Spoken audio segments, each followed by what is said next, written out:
Mass మహారాజా రవితేజ కథానాయకుడిగా దర్శకుడు శివ నిర్వాణ తెరకెక్కిస్తున్న తాజా చిత్రం ఈరుముడిపై మంచి అంచనాలున్నాయి. మైత్రి మూవీ మేకర్స్ నిర్మిస్తున్న ఈ చిత్రంలో ప్రియా భవానీ శంకర్ హీరోయిన్ గా నటిస్తుండగా జీవి ప్రకాష్ సంగీతం అందిస్తున్నారు. ఇటీవల రిలీజ్ అయిన గ్లింప్స్ ఫస్ట్ సాంగ్ సినిమాపై మరింత అంచనాలు పెంచేగా ఇప్పుడు మరో న్యూస్ వైరల్ గా మారింది. ఈ సినిమాలో ఓ సర్ప్రైజింగ్ గెస్ట్ రోల్ ఉండబోతున్నట్లు తెలుస్తుంది. ఈ ప్రత్యేక పాత్ర సినిమాకు హైలైట్ గా నిలుస్తుందని టాలీవుడ్ వర్గాలు చెబుతున్నాయి. కమర్షియల్ ఎలిమెంట్స్ ను మరింత బలపరిచే ఉద్దేశంతో దర్శకుడు శివ నిర్వాణ ఈ గెస్ట్ రోల్ ను డిజైన్ చేసినట్లు సమాచారం. అంతేకాకుండా రవితేజ పాత్రకు ఈ గెస్ట్ రోల్ కు మధ్య కొన్ని ఆసక్తికరమైన సన్నివేశాలు కూడా ఉండనున్నాయని తెలుస్తుంది. అయితే ఈ గెస్ట్ రోల్ ఎవరు చేస్తున్నారనే విషయంలో మాత్రం క్లారిటీ లేదు. కానీ ఈ సర్ప్రైజ్ ఎంట్రీ రవితేజ అభిమానులకు మంచి అనుభూతిని కలిగిస్తుందని సినీ వర్గాల్లో చర్చ సాగుతుంది.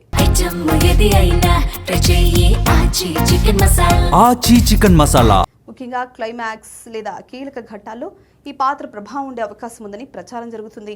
అయితే ఆ పాత్ర ఎవరు పోషిస్తున్నారనే విషయం అధికారికంగా వెల్లడయ్యే వరకు ఆ అభిమానుల్లో ఉత్కంఠ కొనసాగనుంది. కాగా ఈ చిత్రంలో బేబీ నక్షత్ర రవితేజ కుమార్తె పాత్రలో కనిపించనుంది. ఆగస్టు 21న సినిమా విడుదల కానుంది. మరి ఈరుముడితో మాస్ మహారాజా ఎలాంటి విజయాన్ని అందుకుంటాడో చూడాలి.